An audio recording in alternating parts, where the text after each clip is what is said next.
2021, a park ranger vanished without a trace while patrolling a remote stretch of Oregon's Elkpine forest, leaving behind only silence and speculation. 2 years later, hikers stumbled upon his ranger hat buried beneath the leaves, an eerie discovery that would reopen a long-cursed mystery and lead investigators into a hidden world no one was ever meant to uncover. What really happened to Mark Ellison, and who wanted it buried? The morning of October 14, 2019, was one of those crisp, pine-scented days that made Mark Ellison quietly grateful for the path he'd chosen in life. At 36, with over a decade of forest service behind him, Mark was respected, experienced, and most importantly, trusted. As he pulled up to the east entrance of Elkpine Ridge Nature Preserve, a remote but carefully protected stretch of wilderness in Oregon, there was no sign this would be the last energy preserver in Alicia Preserve. As he pulled up to the east entrance of Elkpine Ridge Nature Preserve, Mark's patrol route that day was routine, a 12-mile loop beginning at Dry Creek Trail winding through the older growth in North Ridge Hollow and ending near the recently cleared firebreak lines near Switchback Bluff. His check-ins via radio had always been punctual, even a little obsessive, as Dana, his wife, would joke during dinner station. Static. Then his voice, low, tense, but composed. "This is Unit 4. I'm hearing footsteps. Not an animal, not... I'll check it out." The line cut off. By 2:45 p.m., when Mark hadn't responded to repeated hails, his colleague, Aaron Dunley, grew concerned. By 3:20 p.m., a small team was dispatched, fearing an injury. They reached the GPS location pulled from Mark's last radio ping just after 5 p.m. What they found was almost nothing. Mark's truck was parked where it should be. His backpack, containing only snacks and a weather log, lay neatly placed at the trail's edge. A few steps into the dirt path, near a moss-covered rock outcropping, lay his radio, smashed. Next to it, a shallow indentation in the soft forest floor. Not quite a footprint, but something had definitely disturbed the earth. No blood, no drag marks, no signs of a struggle. The team searched until sundown. Drones were deployed, canine units brought in. For 72 hours, over 60 volunteers scoured every branch, slope, and stream within a 10-mile radius. Not even a button from his jacket turned up. Local news picked up the story quickly. "Experienced ranger vanishes in protected forest," the headlines read. But most people outside the Elkpine area didn't think much of it. Hikers get lost. Wild animals attack. People snap under pressure and disappear, but those who knew Mark, really knew him, didn't buy any of those theories. Mark wasn't reckless. He left no indication of depression or instability. He had a wife he adored and was actively planning to adopt a dog that winter. And then there was the message, "Not an animal." That detail stuck like a burr in everyone's mind. Dana was devastated, but also skeptical of the official search quick labeling of the case as likely misadventure. She pushed for state investigators. She compiled Mark's route data manually from years of log. She slept no more than 3 hours a night for weeks. Meanwhile, Aaron began digging through Mark's older patrol notes. He found an entry from 2 weeks prior that chilled him. "Area near Switchback Fields watched. Found broken pine boughs arranged oddly, but no signs of animals. Will monitor." It was vague, easily dismissible, yet in the context of Mark's sudden disappearance, it felt ominous. Public pressure eventually forced a longer search.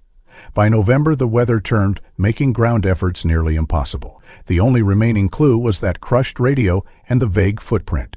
Some suggested a bear, but no tracks, no typical markings of a wildlife attack were ever found. In late November, an independent outdoor journalist from Portland named Kelsey Brent came to the preserve to write about the case. She spoke to Dana, she walked Mark's route, she even published a podcast episode titled The Silent Trail, which garnered thousands of listeners. But it added no new leads. The case went cold. By December, authorities suggested winding down active search efforts. Dana refused. She began keeping a binder, hundreds of pages thick, tracking tips, locations, even weather patterns. She returned to the site monthly, alone or with a volunteer, pacing the same path where her husband vanished. "You'd just evaporate," she often said. What Dana and no one else knew then was that just 6 feet from where Mark's radio had been found, under a patch of disturbed leaves that had gone unnoticed during the frantic search, was a nearly invisible trail, not made by boots. It had a narrower, straighter groove, something regularly used, deliberately hidden. And while the world began forgetting Mark Ellison, someone out there was watching the headlines fade. Relieved. 2 weeks after the official search for Mark Ellison had been called off, Dana returned once more to Elkpine Ridge.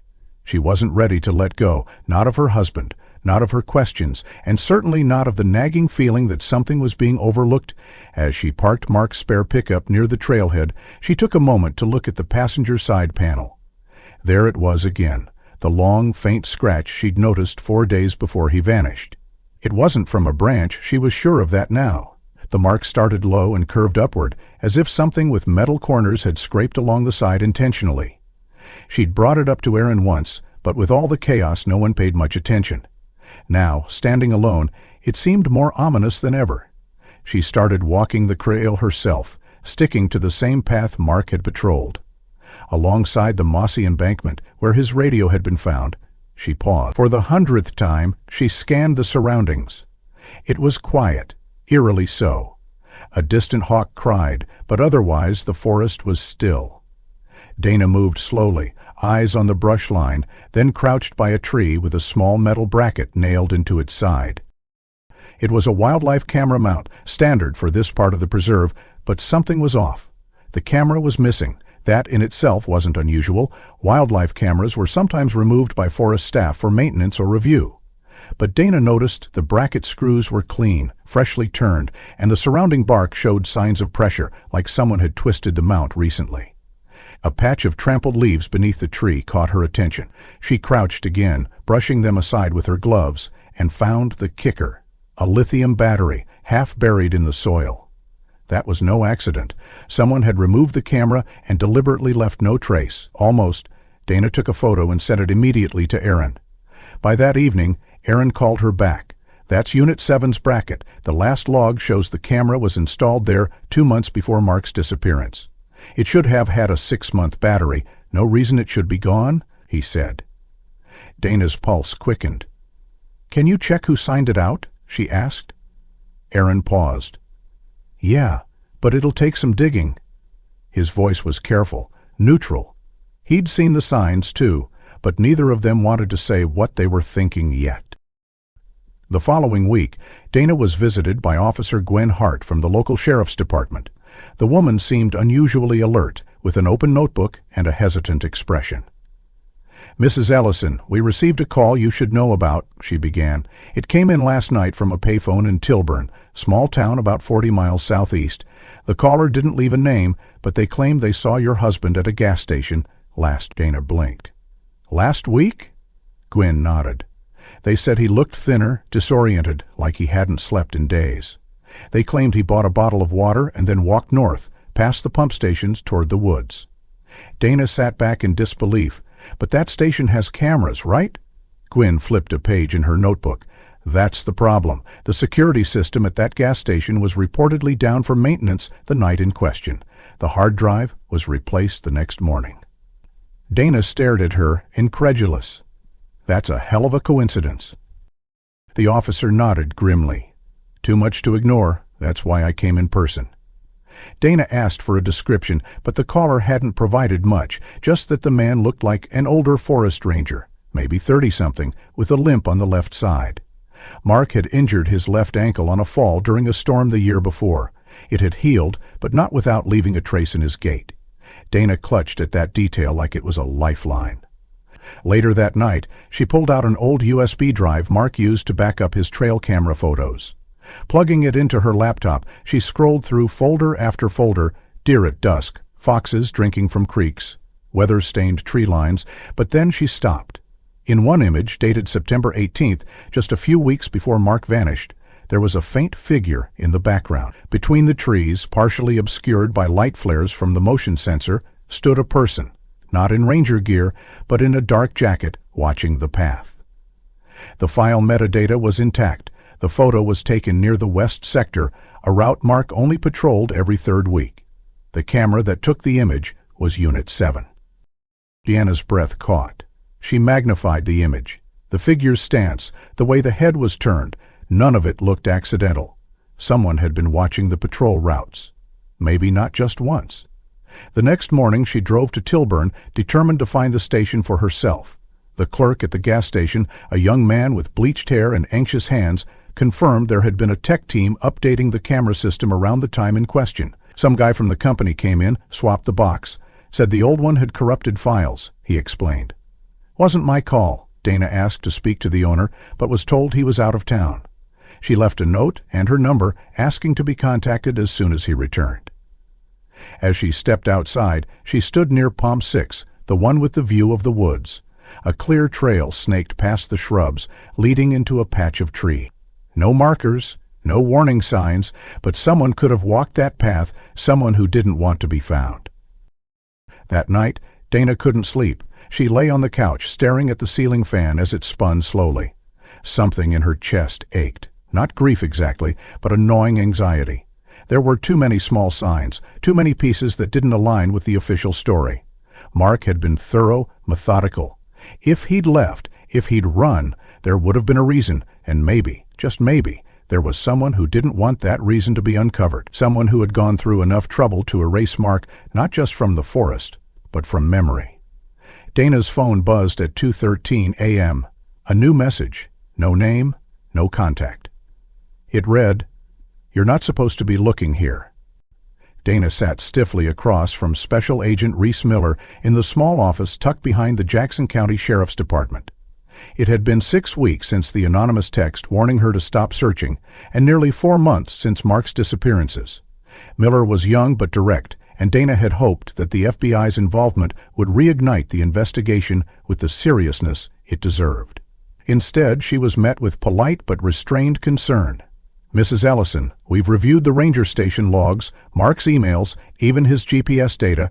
There's still no evidence of foul play," Miller said, his voice steady, rehearsed.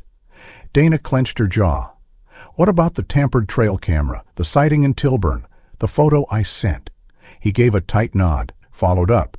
"The camera model didn't retain its internal clock, so we couldn't verify the exact date of the removal. The photo was too blurry for facial recognition, and the Tilburn gas station footage was indeed overbred. There's not enough here to build a case." She stared at him, incredulous. "So that's it?" He folded his hands. "Wanted to be close to the file. We're classified as a voluntary disappearance. We'll monitor for financial activity or identification pings, but formally, we're closing it. By January, the trail had gone cold in every direction." The community's support dwindled, as they often do when headlines fade and weeks turn to months. Even Aaron had gone silent lately, buried in paperwork and reassigned routes. Still, Dana returned to Elkpine Ridge weekly, carrying with her 2 things: a dogged determination and the map files Mark had saved before his disappearance.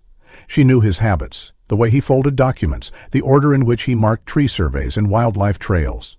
On her 3rd visit that month, near a clearing at the base of Bear Hook Ridge, something caught her attention. A small stack of rocks, a cairn, just off the path. She almost missed it, tucked beneath an outcropping. Curiously, one of the flatter stones had a corner chipped off. She lifted it and found a tightly folded paper beneath, wrapped in a plastic sandwich bag, smudged with moisture, but still intact.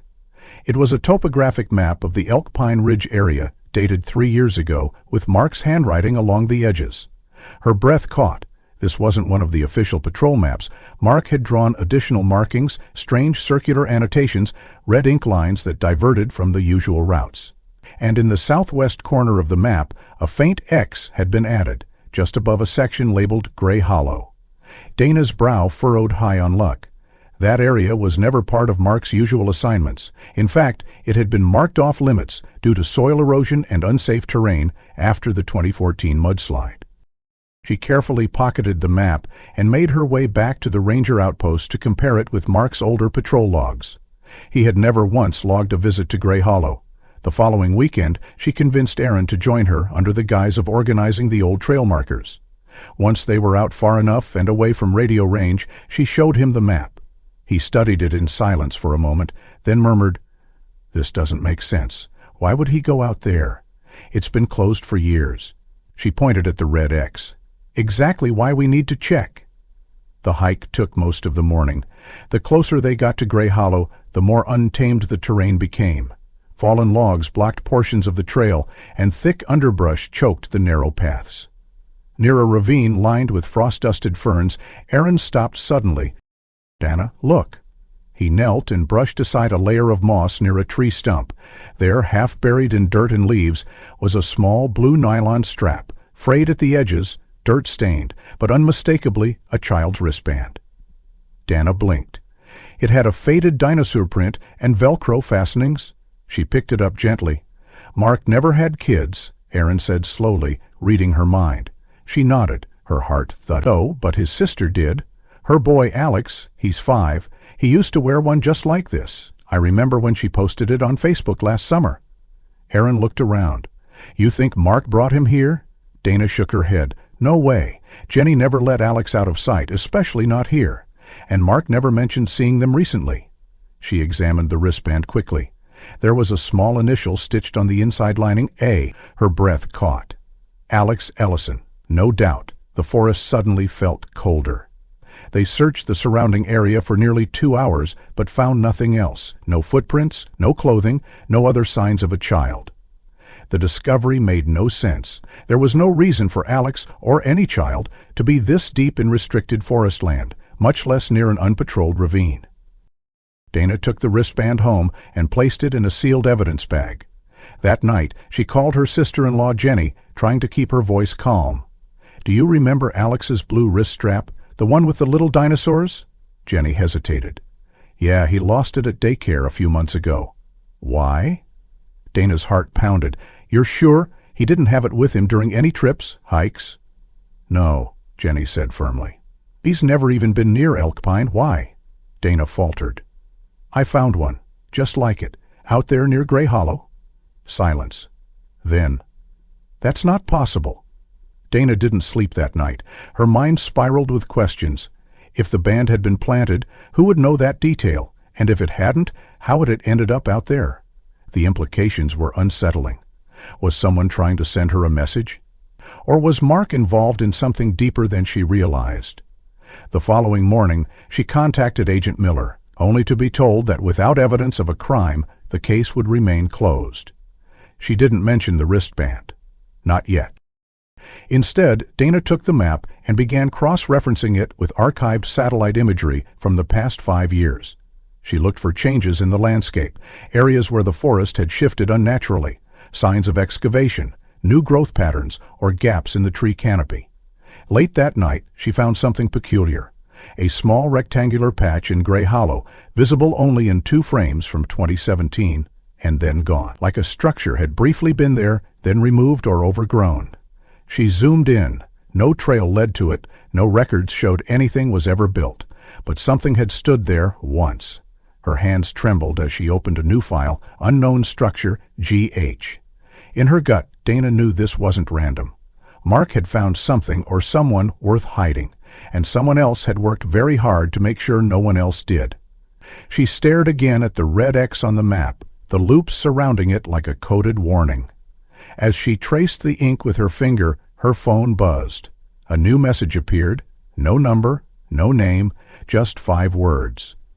"You're looking in the wrong place." The summer of 2021 brought with it an unusual drought in southern Oregon.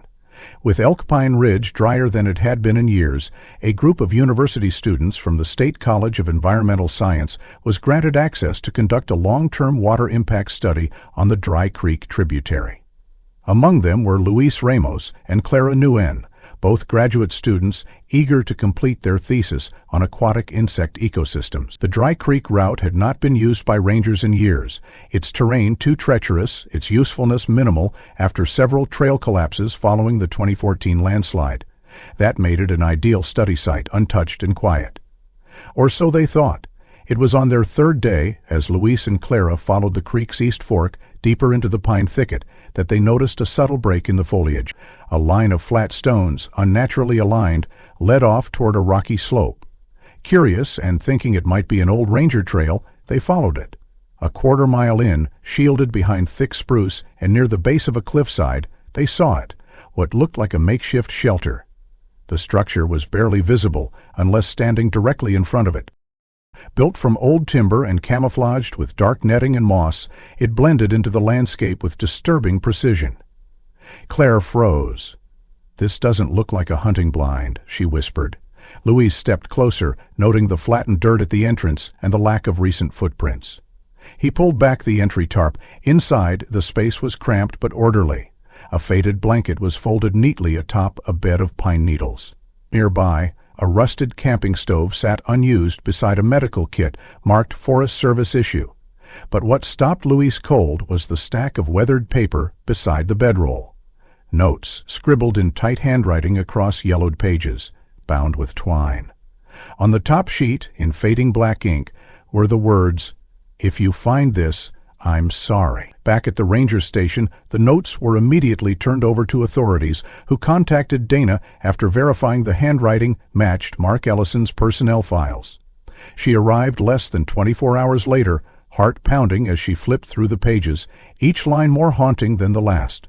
"I tried to leave," one entry began, dated July 2020. "But they said if I stepped outside the boundary again, someone else would get hurt." I think they meant Dana. "I saw the red cloth near the creek. That was the warning." Another read, "No one is looking anymore. Maybe that's safer. Maybe it means they think I'm dead. If I'm careful, I can stay invisible. I keep the fire low. The water line hasn't dropped yet. I can last another month." Dana's hands trembled. She had read Mark's writing for over 10 years. This wasn't staged. This was real. And he had survived, at least for a time. Investigators returned to the site with forensic teams. Beneath a false floorboard in the back of the shelter, they found more supplies: water purification tablets, matches, several cans of beans, and in a tightly zipped pouch, a folded jacket. Forest green, standard issue, bearing the name Patch Ellison. It was covered in dried reddish stains. Samples were rushed to the lab.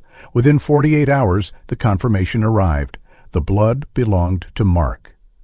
The concentration of hemoglobin suggested heavy loss, possibly from a laceration, but there was no body, no bones, no sign of struggle in or around the shelter. The media reignited its frenzy. "Ranger missing for 2 years may have survived," the headlines blared, but Dana read only the notes. One line etched deep into her psyche. "I can't go back. If I go back, they'll find out what I saw. They already know I know. That's why they made me disappear."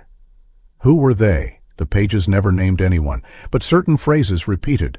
The boundary, the truck on the ridge, silent nights broken by clicks, words that sounded paranoid at first, but painted a pattern, especially in light of the missing trail camera and the anonymous messages she had received.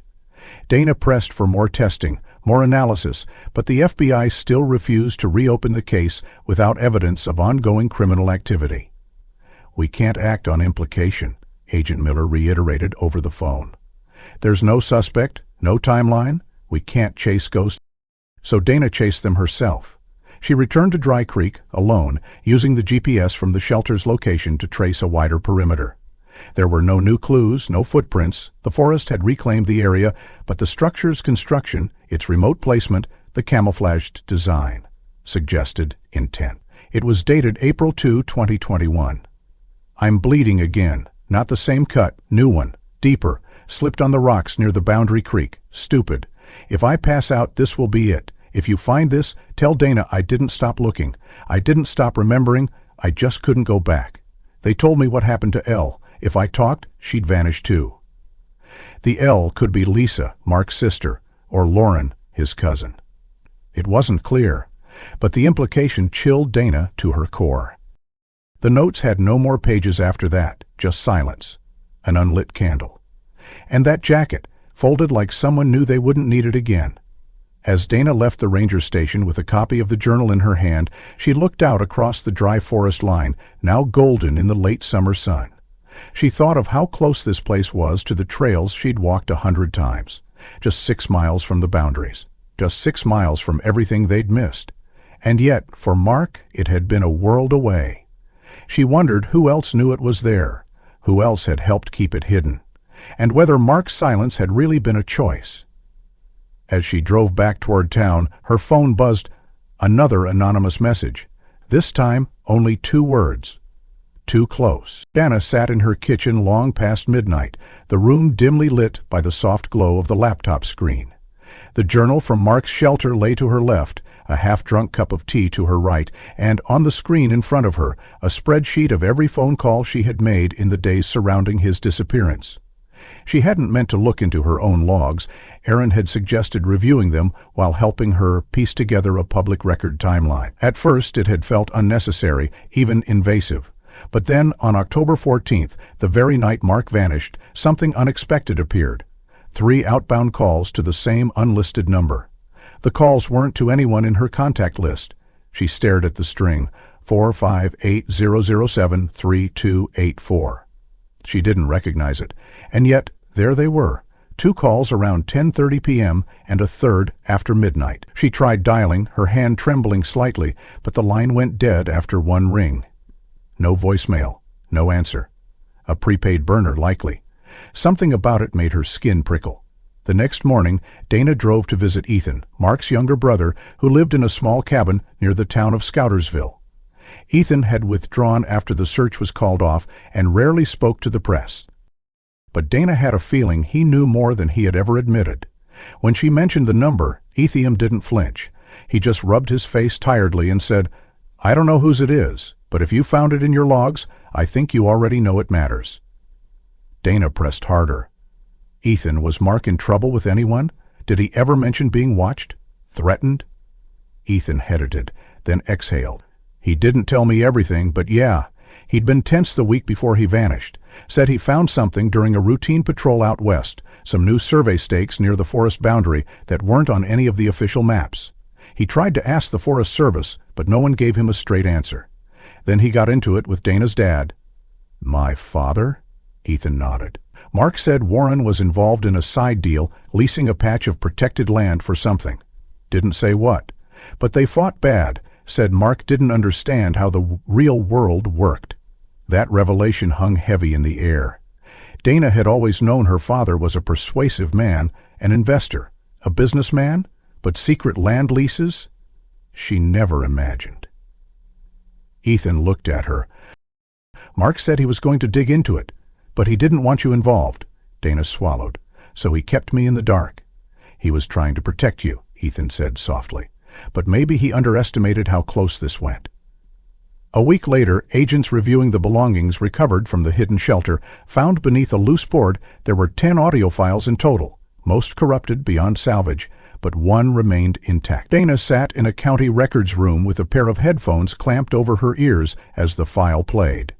Mark's voice, rag and low, filled her head. "I don't know how long I can keep hiding," the message began. "If this gets to anyone, Dana, Ethan, listen to me. Go west. The leasing records, Dry Creek wasn't the end. It was just what they showed us. Look at the parcels near Glenwood Ridge. They're hiding something under the soil. It's not legal. They covered it up. If I disappear, it's because I got too close." His voice cracked slightly. "They threatened Lisa first, then they said Dana. That's why I can't come back." Dana sat frozen, her fingers clenched tightly. The timestamp on the file was March 2020, 5 months after his disappearance. He had still been alive, still trying to get the truth out, and she had been oblivious. Tears pricked her eyes, but something else surged beneath them, fury. She went back to Ethan that evening and told him about the USB recording. His face went pale. "Mark wasn't crazy," he muttered. "He knew what he saw." Dana nodded, but was the only one. "I need to know who else was leasing land out west." Ethan hesitated. "There's one place that always came up in rumors, an old tract near Glenwood Ridge. They called it Plot 92, said it was reserved for emergency storage. But no one's ever gone there. It's fenced, guarded." Dana requested the land parcel maps the next morning through a contact in the county office. When she opened the scanned documents, she found something strange. Plot 92 was listed as inactive utility storage, private lease, with no name attached. It had been leased under a shell company, Tanner Ridge Holdings, with an address that led to a closed P.O. box in Idaho. The contract began in 2017, renewed every year since, but no inspection reports, no official correspondence. Just a quiet paper trail leading nowhere. That same afternoon, Dana confronted her father. Warren stood in his office, surrounded by framed photos of forestry awards and community dinners. When she brought up the land lease, he didn't deny it. Instead, he smiled coldly. "Some things are bigger than one ranger," he said. Mark didn't understand that. He thought blowing whistles would change something. But some truths cost too much to tell. Dana's hands clenched at her sides. "Did you threaten him?"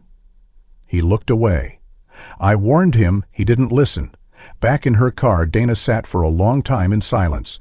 Her mind reeled with the weight of Mark's voice, of Ethan's reluctant confession, of the unspoken power her father seemed to wield with impunity. And then she remembered something else. The old phone number. She pulled it up again. A burner. If it belonged to someone her father used, it could still be active, even in silence. She copied it down and sent it to a friend in telecom law. "Can you trace where it last pinged?" she asked. Her friend responded within an hour. "It last connected 2 nights ago, west of Glenwood Ridge." 2 nights ago. Someone was still nearby, someone still watching, and if they had anything to do with what Mark found, if they had reason to silence him back then, they weren't done yet. Dana opened her laptop and pulled up the land overlay maps again. She stared at Plot 92, fingers tightening around the edge of the screen.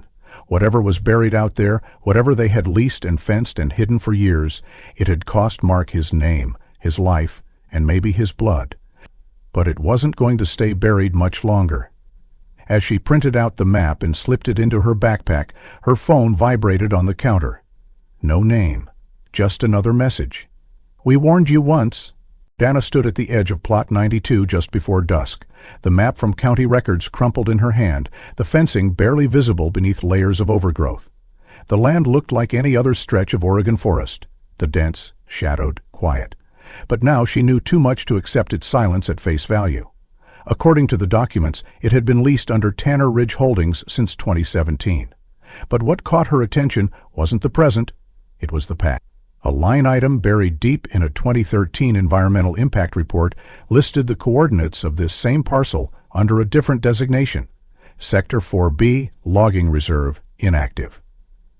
The dates matched up with the time Mark first joined the Elkpine Patrol Unit. She followed that trail backward, accessing archived property usage permits and contractor logs, and unearthed the truth. From 2007 to 2013, the site had operated under a shell company named Creswell Forestry and Supply, which had no public presence, but showed on banking records with 2 silent stakeholders. One of them was Warren Fletcher, Dana's father. She stared at the digital file in disbelief. Her father had always portrayed himself as an advocate for forest conservation, attending public hearings and lobbying for park protections. But here it was, his name tied directly to an illegal logging operation. Further digging revealed that shipments continued for nearly 4 more years. No inspections had been conducted, no inspections had been co-opted, no audits requested. It was as if the entire operation had slipped under the radar, intentionally.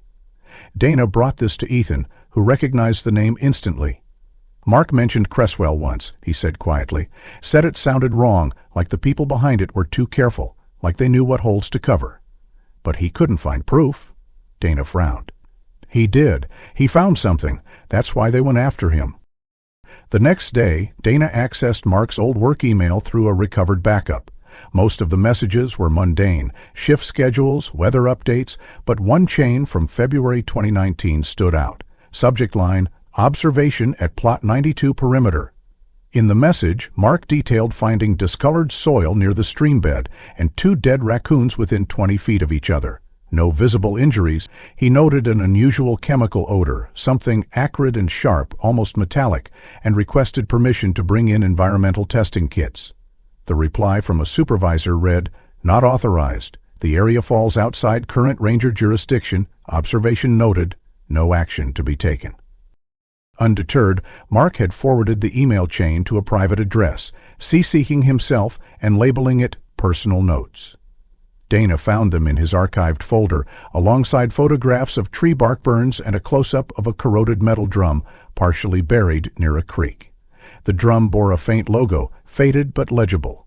She looked again at the email. Mark had suspected chemical dumping. He had found evidence of it, and someone had made sure it was never brought to light. Digging deeper, Dana discovered that in 2012, an anonymous environmental complaint had been filed about Plot 92, citing possible groundwater contamination and unlicensed storage of corrosive material. The complaint had been memo-marked corroboration evidence. Attached was a memo marked confidentiality. Due to proximity to leased private land, investigation suspended pending further notice. Advice maintaining discretion to avoid public liability. The document had been signed by a consultant who once worked directly for Cresswell Forestry. That's when the pieces started to connect. Cresswell, Regachem, Tanner Ridge, different names, same route. Extract, bury, disappear. Dana ran through the implications. Illegal logging had been a cover, but when it ended, the site wasn't abandoned, it was repurposed, likely to dispose of toxic waste. With Warren Fletcher as a hidden investor, the risk of exposure would have meant more than legal trouble. It would have brought down reputations, partnerships, maybe even sparked criminal charges. Mark had walked into this mess, notebook in hand, and dared to ask questions. Dana met again with her telecontact to revisit the burner number. "Can you trace texts instead of calls?" she asked. After a pause, the answer came. "We recovered 3 outgoing texts from that number, all sent between midnight and 3 a.m. on October 14, 2019. Dana leaned in. What did they say? The messages were brief and chilling. He took pictures. "He's not backing off. Do it before sunrise." Dana's stomach turned. The timeline was undeniable. Someone had coordinated his disappearances. It hadn't been a random vanishing in the woods. It had been timed, planned, executed. She thought of the journal entries of Mark's voice in that USB recording. He had feared for her, for Lisa, for everyone connected, because he had uncovered something that wasn't just dangerous, it was criminal. That night, Dana returned to her father's office, this time unannounced. She carried a folder thick with printouts, emails, lease records, toxicology reports, and the text transcripts. Warren was alone, reading at his desk. When he saw her, he sighed. "I told you to stop digging," he said. Dana laid the folder down between them. "You should have stopped lying." Warren didn't flinch as he leaped through the document. When he reached the page with the Regachem barrel photo, he paused. "I never wanted him dead," he said softly. "That was never the plan." Dana's breath caught. So there was a plan? He looked up at her, the mask finally slipping. He wouldn't let it go.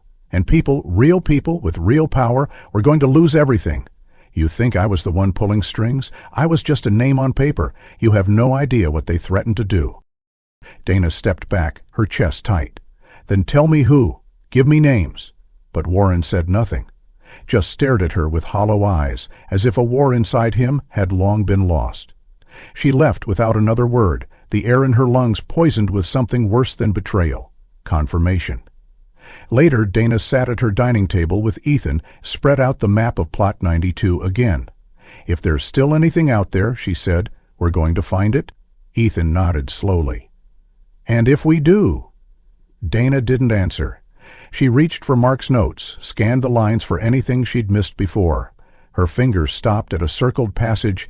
"Dig beneath the second flag. It's not just soil, it's proof." And in her inbox, another anonymous message waited. One sentence, no punctuation. They buried more than waste. By the time Autumn returned to Elkpine Ridge in 2021, the tension surrounding Mark's case had evolved from whispered speculation to outright discomfort. Dana could feel it in every interaction, the way neighbors avoided eye contact, the clipped tones from local officials, the sudden new assignments, and returned redirect. She wasn't surprised anymore. The moment truth began to edge too close to the surface, those with something to lose instinctively backed away. But what did surprise her was an email she received from a blocked address containing a name and nothing more. Councilman Harold Bixby. Bixby had been on the town council for nearly 2 decades, well-respected and consistently quiet in local politics. Dana arranged a meeting under the pretense of discussing community outreach for park preservation, but when she brought up Mark's name, Bixby flinched, his fingers curling tightly around his coffee cup. After a long pause, he leaned forward, eyes cautious. "You told me it was handled," he said quietly. Dana froze. "Excuse me?" Bixby's jaw tightened. "After he disappeared. Someone using your number called and told me not to raise questions, that the family was grieving and there was no foul play, that the investigation had been closed for a reason." Dana stared at him. "I never said that. I never called you." He looked away. "Then someone did, and they used your name." Her skin went cold. Someone had impersonated her. Someone had used her identity to quiet inquiries in the earliest days after Mark vanished. A day later, Dana visited the county vehicle registry, determined to track what had happened to Mark's old truck. It had disappeared from the ranger lot shortly after the search was suspended, and she had assumed the department had it impounded, but records showed it had been sold at a public auction 5 months after his disappearance. The buyer was a man named Greg Withers, a mechanic from Tillman County. Dana drove 2 hours to find him. Greg was friendly, if a little wary, when she introduced herself. When she asked about the truck, he nodded. "I remember it. Cleanest used Ranger vehicle I ever bought. Like weirdly clean. No dirt in the undercarriage, engine bag pressure washed, even the tire treads were pristine, too pristine." He squinted at her. Someone had put brand new rubber on it, but the spare in the bed was worn down. Did match. Dana asked if he still had it. He shook his head. "Sold it 6 months ago, but something about it felt off." That night, Dana reviewed the vehicle sale documents and noticed that the Ranger Service had listed it as non-operational, no field duty. But Mark had used that truck every day. There had been nothing wrong with it. Someone had fabricated a reason to decommission it and then cleaned it to the point of suspicion. She pulled up photos of the truck from before the disappearancing. A faint scratch had run across the left fender, one she remembered noticing weeks before. But in the auction listing photos, that panel had been replaced. Why go to such lengths to erase a vehicle unless it held something worth hiding? 2 days later, Dana met with a forensic accountant named Claire Brenner, who had agreed to go through Mark's old financials as a favor. When Claire called back, her voice was sharper than expected. "Did you know Mark liquidated his entire savings 2 days before he went missing?" Dana's chest tightened. "How much?" "Just under $27,000, 0 cents. Withdrawn in cash from 2 different branches, same day. There's no deposit anywhere else, no check trail, no purchases. It's like the money vanished." Dana shook her head slowly. "He didn't tell me." "He didn't even hint at anything like that," Claire continued. "There's more. 3 weeks prior, he applied for an emergency withdrawal to Citibank, cited personal security concerns. That request was denied, but it shows he was trying to access cash, fast." The words echoed in Dana's mind long after the call ended. Had Mark planned to vanish? Or had he known someone was forcing him to? Could that money have been intended for bribes, for protection, or for something else entirely? She opened Mark's notes again, looking for anything about cash or banking. One line, buried in a March 2019 entry, stood out. "They said if I helped them, I could walk away. But you don't walk away from these people. You pay or you run. I can't do either." That night, she returned to her inbox and searched for any references to the auction date of the truck. That's when she found the overlooked thread, an old internal message string between 2 Ranger Division admins. It read, "Per request for auction ASAP. Sanitize log data. Remove GPS history." Dana stared at the screen. Her father had ordered the sanitization. He had deliberately removed traces of Mark's last movements and sold the truck with altered records. The pressure inside her chest mounted. Everywhere she turned, she found edits, omissions, shadows. The people closest to her had orchestrated a narrative that buried not only Mark's body, but also the truth. And yet the closer she got, the more those same people circled back to control the damage. The fake calls in her name, the forced sale of the truck, the financial secrecy. She thought again of Bixby's words, "You told me it was handled." But Dana had never handled anything. Someone else had. As she scrolled through the photos of Plot 92 again, her phone buzzed with a new notification. A voicemail, no number attached. She hit play. The message was barely a whisper, garbled with static, but one phrase came through clearly. "Stop following the trail. It ends here." The first snow had just begun to fall when Dana received the call from Dr. Alex Rhodes, an archaeology professor from the University of Northern Oregon. He and his team had been conducting a geological field study in the outer ranges of Elkpine well beyond the standard patrol boundaries. They had set their base camp less than a mile from the hidden shelter Mark once occupied, unaware of its connection to any active investigation. It was a student, Jillian Hart, who made the discovery while mapping erosion patterns along a slope near Dry Creek. Beneath a narrow ledge partially hidden by brush and loose shale, she noticed a disturbance in the soil.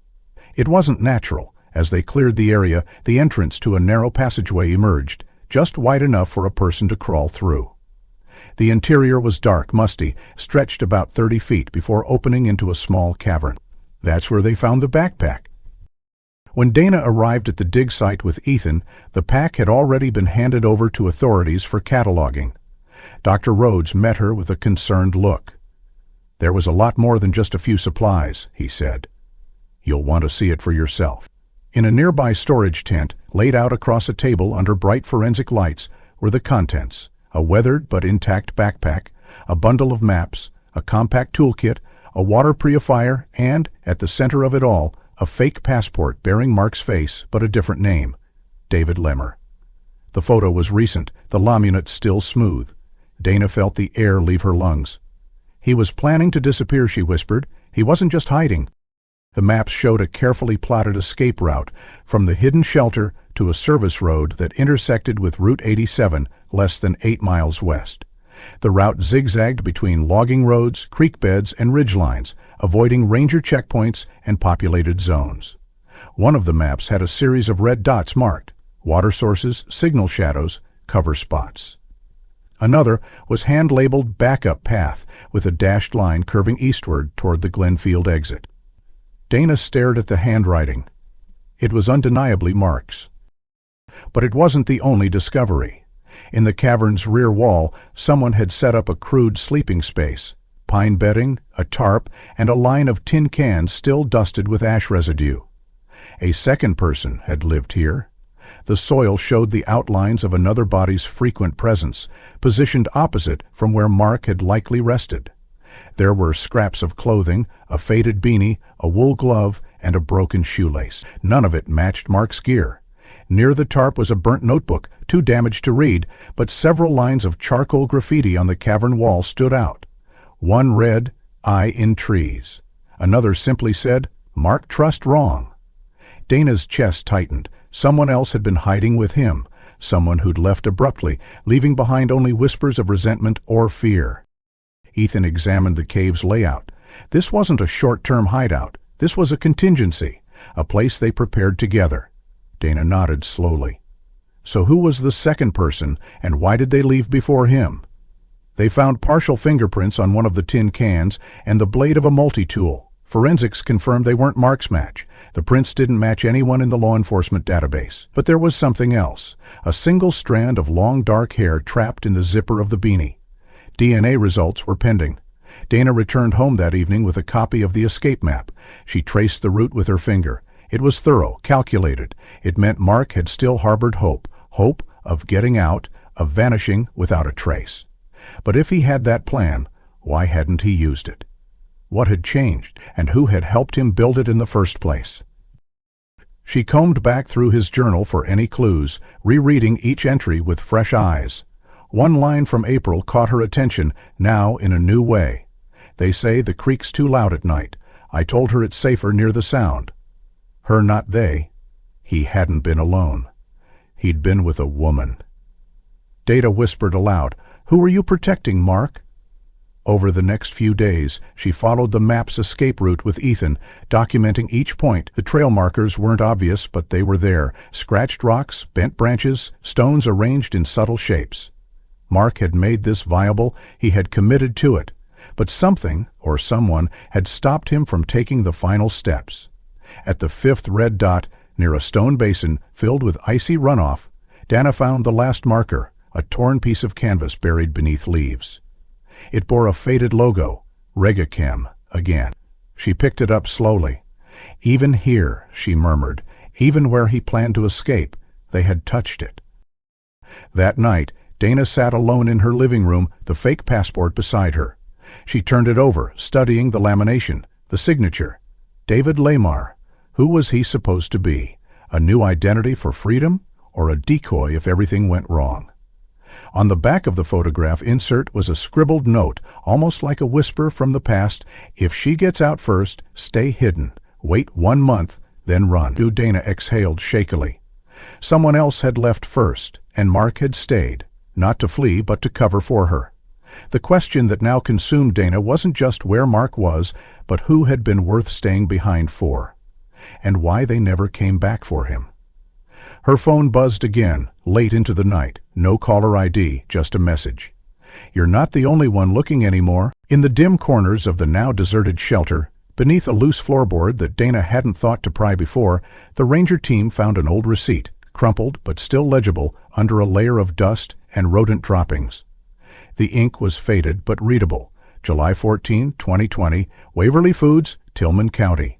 The items were modest: canned beans, powdered milk, iodine tablets, 2 protein bars. It wasn't just the date that caught Dana's breath. It was the handwriting scribbled at the top of the receipt in permanent marker.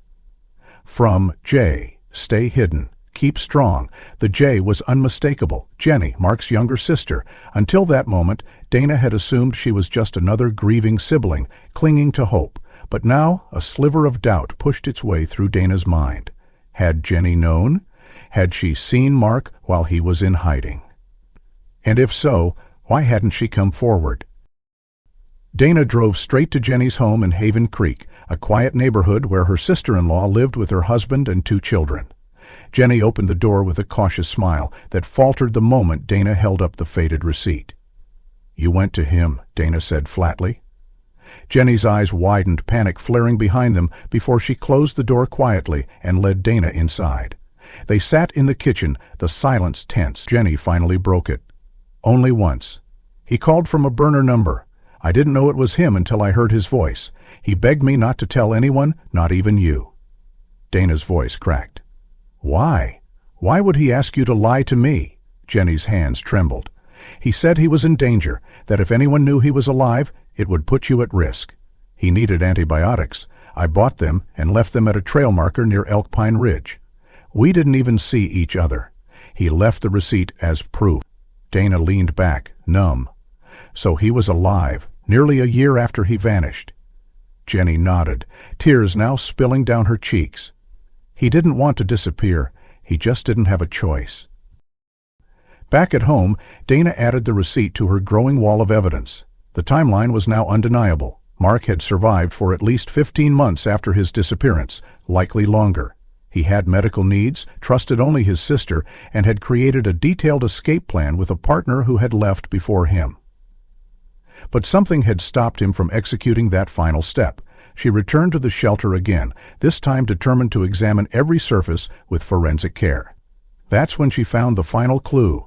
Beneath the journal's back cover, taped to the cardboard binding, was a single strand of hair. She hadn't noticed it before. Testing later confirmed what she already suspected. It was Jenny's. She had been to the shelter, maybe only once, but enough to leave a trace, enough to verify that Mark's isolation hadn't been complete. And then there was the journal. She reread it from beginning to end. The entries became more erratic in the later pages, shorter sentences, less clarity, the ink often smudged by what looked like damp fingers, even blood in one margin. On the very last page, below a sketched map of the escape route and a list of names, likely of those Mark suspected, was a single line, written with deliberate care, darker than any other entry. "If no one finds the truth, at least I tried." Dana traced the letters with her finger. "He never gave up," she whispered, "not for 1 second." The entries just before it hinted at more despair than planning. He'd written about losing weight, about coughing fits that left him dizzy, about fearing that they had found the woman who left the cave, whoever she was. He never named her, just called her. Dana wondered again, was it a friend, a whistleblower, someone else caught up in the conspiracy? The journal said only, "W knew more than she said, but she warned me, said if they catch her, the maps won't matter." Dana had the maps. She had the receipts. She even had the false identity. But the woman was still a ghost. Dana returned to the photo archives from local news outlets, searching for protesters, environmentalists, whistleblowers who had gone quiet around 2019. A name surfaced, Willow Hartman, former chemical technician at Regular Chem turned activist who had vanished from public view after the company folded. She'd given one interview about buried waste in protected forests, then nothing. Her last known address had been in Glenfield, 2 miles from the highway Mark had mapped as his escape. Dana now believed Willow was the woman from the cave, the woman who left before Mark could follow. Everything was connecting now. Mark had uncovered the chemical dumping, attempted to file a report, been silenced internally. When he pushed further, he had been threatened. He created a fallback plan, linked up with someone from inside the scandal, Willow, and they devised an escape. But the plan had fallen apart. Willow disappeared. Mark stayed, either to protect her or cover for her. Jenny had helped once, then withdrew out of fear. Dana had been left in the dark. She stared at the final journal line again. If no one finds the truth, at least I tried. And she realized that Mark hadn't just been hiding. He had been waiting for someone to finish what he started, for someone to finally connect the last piece. That night, as the wind howled outside her window and the journal lay open in her lap, Dana heard a knock at her front door. It was nearly midnight. She moved cautiously to the door and looked through the peephole. No one. But when she opened it, a manila envelope lay at her feet. She picked it up and opened it with trembling fingers. Inside was a flash drive and a note that read, "He wasn't the only one who tried." By late 2022, a full investigation had been reignited thanks to the flash drive left at Dana's doorstep, which contained encrypted files and a short video message recorded by Willow Hartman. In the clip, Willow appeared pale and frantic, recorded in what looked like a motel room. She confirmed the chemical dumping operation at Plot 92, naming Cresswell Forestry and Tanner Ridge Holdings as the fronts, and claiming that Warren Fletcher and 2 other unnamed stakeholders coordinated the burial of hazardous waste after Regachem folded. Willow had worked on site for 5 months and witnessed shipments arrive at night, containers never logged, employees instructed to wear no identifying badges. She also confirmed that she and Mark had met in 2019 after he tracked down environmental reports buried in outdated EPA archives. They collaborated in secret, planning to leak the files once they had physical proof, but when Regachem's people began circling her neighborhood, she fled. She left Mark behind because, in her words, he believed someone had to stay and finish the map, and I couldn't be that person. Armed with her testimony, state authorities secured a warrant to search the Cresswell storage site, which had been inactive since 2015 and recently repurposed as a timber holding yard. What they uncovered shook the town to its core. Behind a false wall in the farthest storage unit, under 2 feet of poured concrete, officers found 4 corroded drums labeled with faded Regachem codes and stamped "Do Not Transport."